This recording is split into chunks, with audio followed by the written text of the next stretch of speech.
Quelle est l'une des situations les plus stressantes lorsqu'on voyage? Tomber malade. C'est parti pour la musique d'ambiance. Depuis plusieurs semaines, Jade ne se sent pas très bien. Et en l'espace de quelques jours, son cas s'est aggravé et les événements ont vite pris une autre tournure, à une station-service. Elle n'arrive plus à pédaler et nous devons aller à l'hôpital à 160 km pour avoir des réponses à nos questions. Le stress est à son comble, car toute cette belle aventure pourrait prendre fin subitement.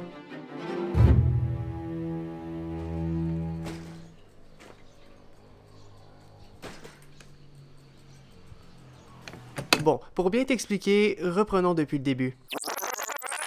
Donc en fait, j'aimerais qu'on change mon guidon de position parce que de plus en plus mon cou il glisse en avant, ça me fait des douleurs dans le cou. J'ai eu une grosse migraine pour un mois puis ça accentue les maux de tête. Donc en fait, je pense. Donc on va essayer de le changer pour voir si ça peut régler ces petits problèmes-là. Suite à la migraine, j'ai des symptômes post-migraine, je crois. J'ai des gros étourdissements. En fait, c'est pas l'environnement qui bouge, c'est comme si moi je bougeais alors que je bouge pas. C'est très invalidant. On va essayer le plus possible de voir comment je pourrais régler ce problème-là. Bye. Alors, l'une des premières choses à laquelle j'ai pensé, c'est de changer sa position sur le vélo parce qu'en vélo de route, forcément, on n'est pas en mode course, on n'est pas dans un vélo où la position elle est très penchée et on doit se plier la nuque pour regarder à l'avant.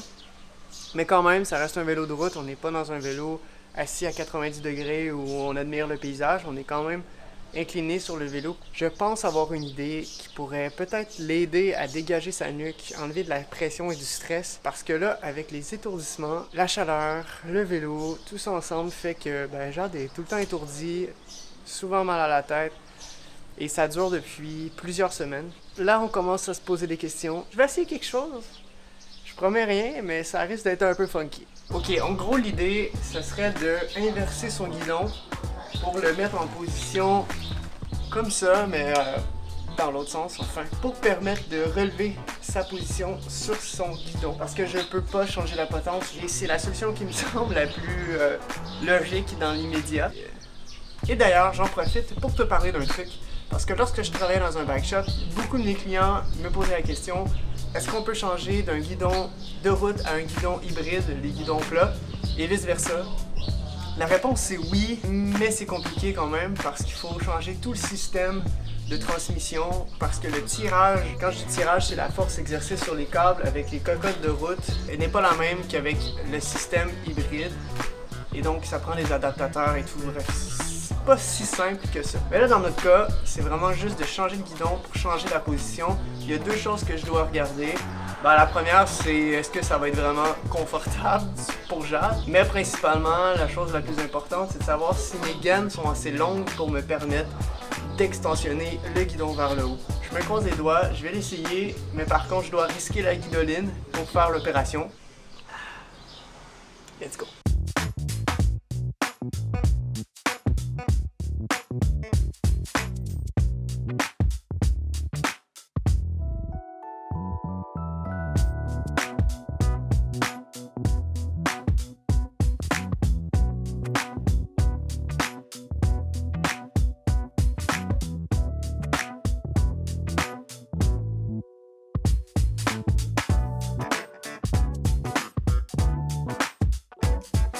C'est bon.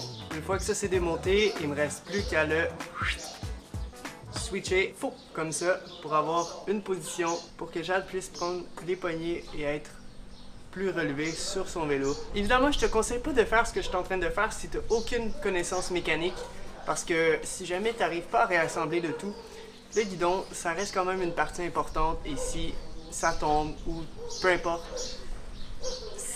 c'est pas recommandé, surtout pas au milieu du Laos. Il y a peut-être juste un truc que je suis pas certain, c'est si c'est vraiment trop haut. Il va peut-être falloir que je change la potence de bord pour qu'elle pointe vers le bas, pour descendre un petit peu le système. Mais ça, je vais voir uniquement quand Jade va embarquer dessus.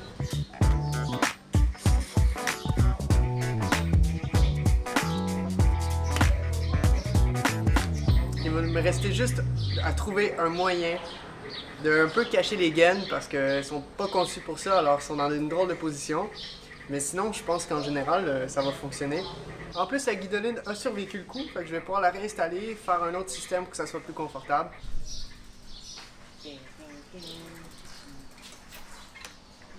Ça fonctionne! Sérieux, c'est peut-être un peu con comme idée, mais à date, ça fonctionne. Reste à voir comment Jade va apprécier sa toute nouvelle monture. Coucou! Tu viens essayer ta nouvelle monture? Oui.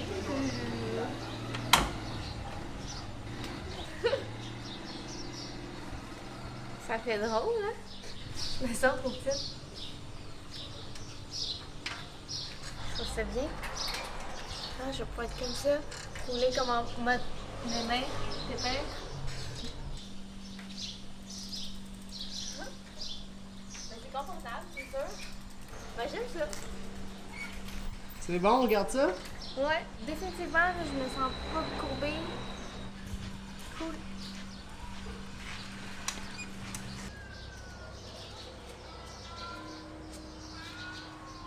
Je peux pas lâcher la guidoline, mais en même temps, je veux pas filmer trop longtemps. Ça va aller, mon petit chat? Bon, je suis un peu interrompu par un chat beaucoup trop affectif. Mon petit chat?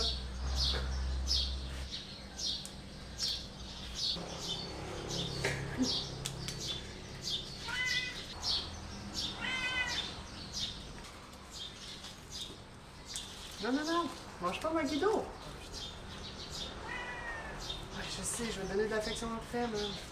Voilà la version finale. J'ai réussi à remettre la guidoline comme elle était. J'ai été quand même plutôt chanceux. Après, il reste à voir comment Jade apprécie son nouveau guidon sur la route en temps réel avec les sacoches et tout. Et on se croise les doigts pour que ça l'aide pour détendre un petit peu la nuque et ainsi éviter la pression à la tête et en plus avoir les étourdissements. Et j'ai fait toute cette mécanique pendant qu'une vidéo se mettait en ligne pour les Patreons. Wow, quelle sensation d'être ultra productif et de faire deux choses en même temps.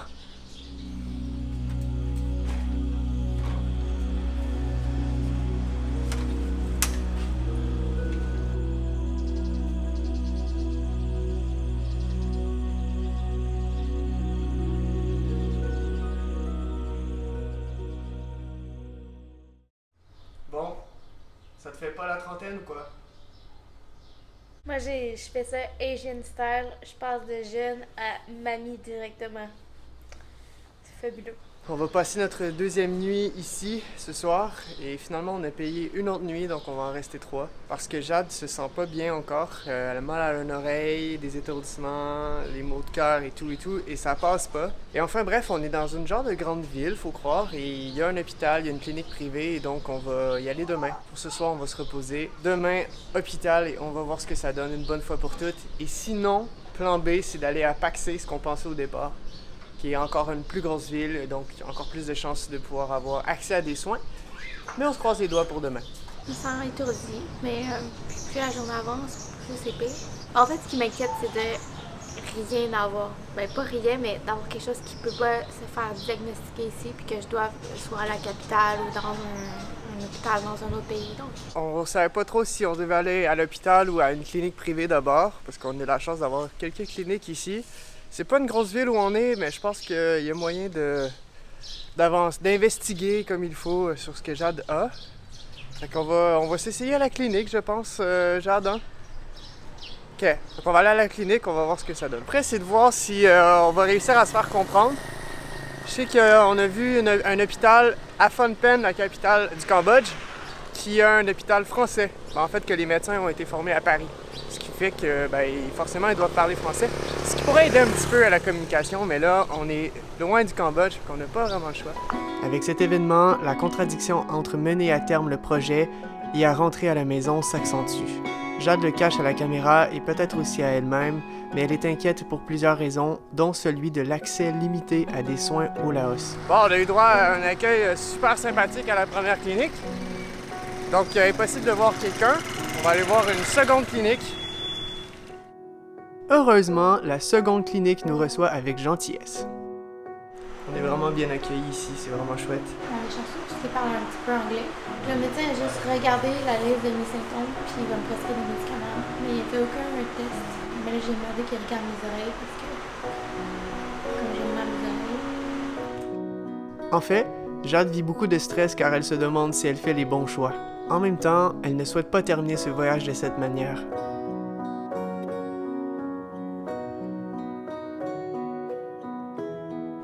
Thank you very much. Bye-bye. Le médecin m'a prescrit des médicaments, mais que bon, j'ai déjà, c'est contre les vertiges, puis l'autre c'est du paracétamol. Mais il me dit d'aller à l'hôpital à Paxé pour plus d'investigation. Donc je repars à bredouille. En fait, j'ai demandé à ce qu'il me regarde dans l'oreille. Et tu sais, c'est même pas le. En fait, j'ai utilisé, vous savez, on peut acheter sur Amazon ou peu importe une petite caméra d'oreille que tu branches sur ton iPad. Ben, c'est ça qu'il utilise. Voilà. Mais il dit qu'il n'y a pas d'inflammation. Je le crois. Je suis pas plus rassurée ou moins rassurée. Là. Je suis peut-être un petit peu rassurée dans le sens qu'il avait pas l'air, pas l'air inquiet. Là. C'est probablement à cause que je m'adapte très mal au changement de température.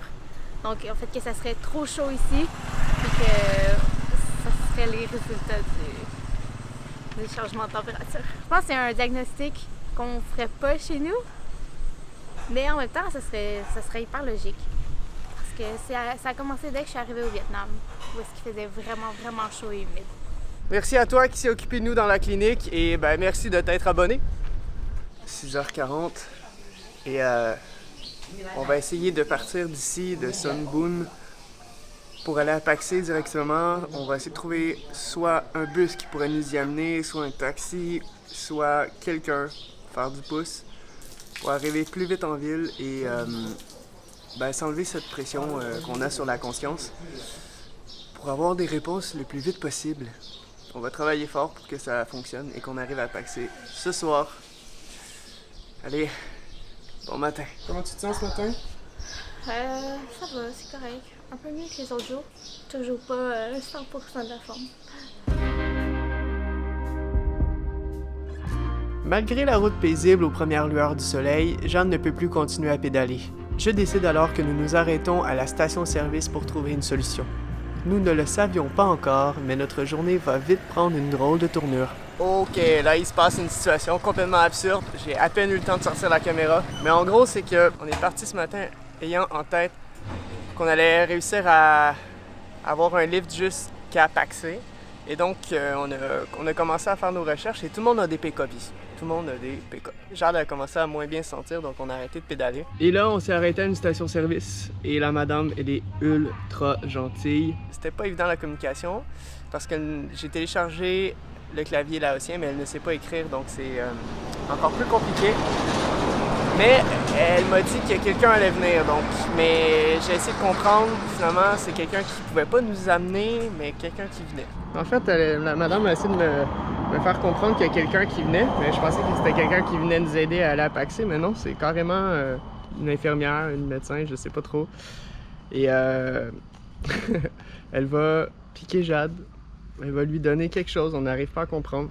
Elle lui a donné 2 injections, ça c'était complètement fréquent. Et on savait pas ce que c'était. On a réussi à lui dire les symptômes que Jade avait et ça y est, 2 piqûres, boum, à la station-service à côté de la pompe. On a pris en note ce qu'elle a donné. Et la deuxième, elle est intramusculaire. Elle va se faire piquer dans la fesse. C'est complètement absurde cette situation. On n'est pas plus avancé, on peut pas plus aller à Paxé. On va attendre ici et chaque fois que quelqu'un arrive à la station-service, la gentille madame demande s'il y a quelqu'un qui pourrait nous y amener. Fait que ça avance un peu. C'est un sacré mardi matin, là. On voit que je meurs ici. Tu prends la pause du chien. Ah oui? C'est pareil? Que t'as mal au cul? Oui.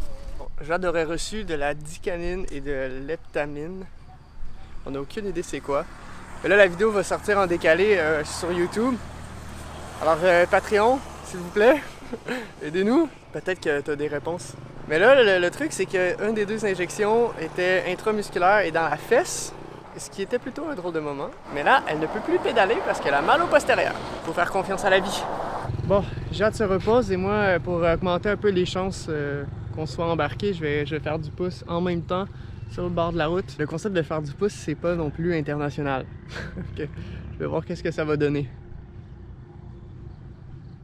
Dans cette mésaventure, nous avons eu beaucoup de chance, car même s'il n'y a pratiquement personne qui passe, le premier camion, en fait, les deux premiers camions se sont arrêtés.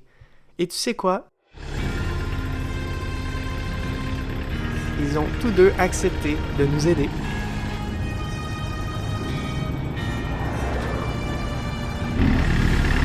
Ok, c'est bon, on part.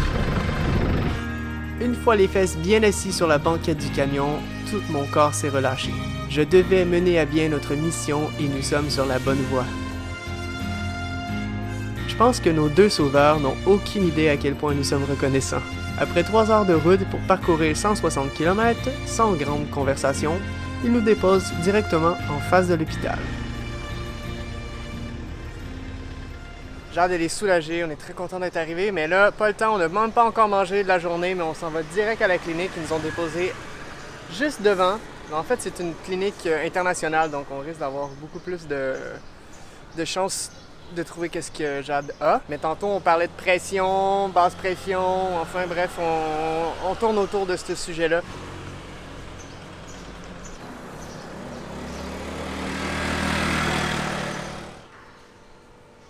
On a eu de la chance, on a pu voir un docteur. Il dit à peu près la même chose que ce qu'on avait reçu à la clinique, soit dormir, ne pas être au soleil, se reposer, boire beaucoup d'eau, manger beaucoup et avoir des vitamines C le matin. Et quand on a mal à la tête ou aux oreilles, de prendre Comment? L'ansitémol? Des Tylenol. Paracétamol, voilà. Et aussi, il a validé ce que Jade a reçu comme injection ce matin. Il avait l'air de savoir c'était quoi, puis il a dit que c'était bien. Fait que c'est parfait. Donc, on va rester à Paxé et il nous a dit de revenir dans 2 jours parce que dans 2 jours, ils vont pouvoir faire un test de sang. Mais on est rassuré. Jade est rassurée, donc je suis rassuré. On est au bon endroit si on a besoin de soins. Et voilà, on est assuré ce matin. Alors, on va aller se trouver une chambre. On va se reposer comme le docteur nous a demandé et on revient dans 2 jours.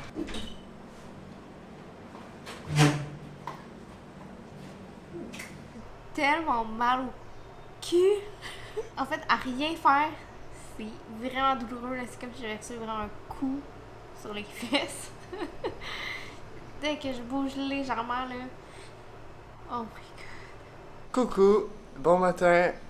C'est le jour J. On va aller à la clinique ce matin pour prise de sang et inspection des oreilles à Jade. On a plutôt hâte parce que Jade le cache un petit peu à la caméra, mais c'est angoissant, stressant et on a vraiment envie de savoir ce qui se passe. Là, on va peut-être avoir des réponses, du moins on avance dans l'enquête et on risque d'avoir des réponses dans quelques jours. Ça pourrait nous rassurer. Chose certaine, ça va pouvoir nous aider à décider la suite de l'aventure. Parce que là, on fait 1001 scénarios, beaucoup de spéculations, puis on n'a pas assez de réponses. Comme n'importe qui, lorsqu'elle est malade, Jade aimerait être à la maison. Nerveuse? Ouais. Dès notre arrivée, le personnel a pris Jade en charge immédiatement. Après une prise de la pression qui était basse mais pas alarmante, nous avons rencontré un second docteur. Jade a pu libérer ses angoisses en lui expliquant tout ce qu'elle ressentait.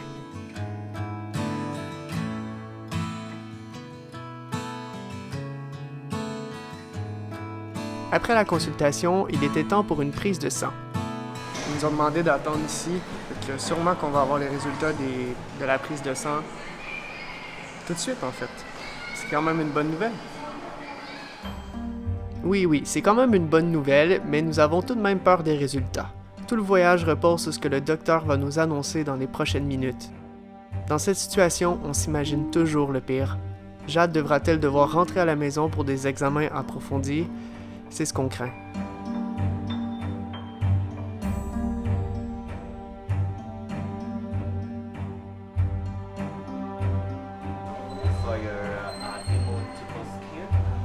Les 1001 scénarios refont surface jusqu'à ce que le docteur revienne. Là, on ne peut pas être plus sur le stress que ça. You just have a vestibular disorder. Ok. Yeah. You sometimes you have a dizzy. Yeah. Vertigo. Yeah. Okay. Do you think maybe it's because of the migraine? Je suis vraiment rassurée. Tout va bien. Le médecin dit qu'il n'y a pas à s'inquiéter. Mes plaquettes sanguines vont bien. Les globules blancs, globules rouges, tout va bien. Je suis négative à des virus. Mais je crois que j'ai entendu une inflammation au vestibule dans l'oreille.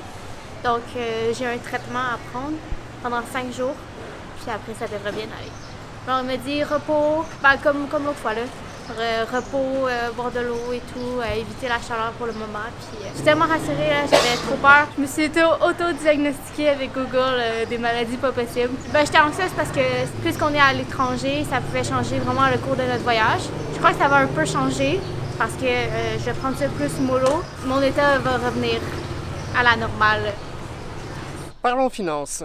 Notre séjour à l'hôpital a coûté presque que dalle. En fait, il faut payer uniquement cash. Au Laos, c'est jamais arrivé qu'on ait pu payer par carte ou encore en ligne dans les hôtels. C'est arrivé qu'une seule fois. En tout, pour la prise de sang, la consultation du médecin, l'analyse du test de sang, tout ça, ça a coûté environ 290 000 lacs, ce qui équivaut à genre 20 20 quelques dollars. C'est absolument rien pour tout le service qu'on a eu. Et on a passé dans les premiers et surtout qu'on a eu les résultats du test de sang dans l'immédiat. C'est vraiment, vraiment cool. Parce qu'il faut dire que le Laos, c'était dans les pires pays pour tomber malade. Ce qu'on lisait dans les blogs et tout, c'est vraiment pas la place pour être malade. Il faut vraiment aller en Thaïlande, là où il y a des services beaucoup plus adaptés.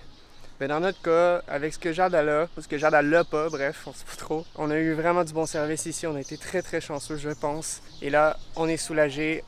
Il ne reste plus qu'à les payer. J'ai dû sortir de l'hôpital, essayer de trouver un ATM pour retirer assez d'argent. On va rentrer à l'hôtel et on va décider de qu'est-ce qu'on fait de notre peau ici.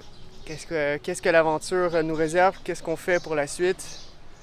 Beaucoup de questions encore à répondre. Après 5 jours de traitement, j'aurais espéré aller beaucoup mieux. Je vais mieux quand même. Il y a un changement. Mais je pensais, moi, être...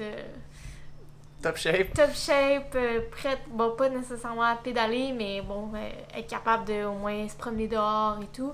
Mais c'est pas vraiment ça pour le moment. Donc, je vais être obligée de faire un arrêt forcé là, de vélo. Les plans vont changer. On va devoir un peu modifier les prochaines semaines ou le prochain mois environ. Alors, tous ces changements, on va les garder pour la semaine prochaine.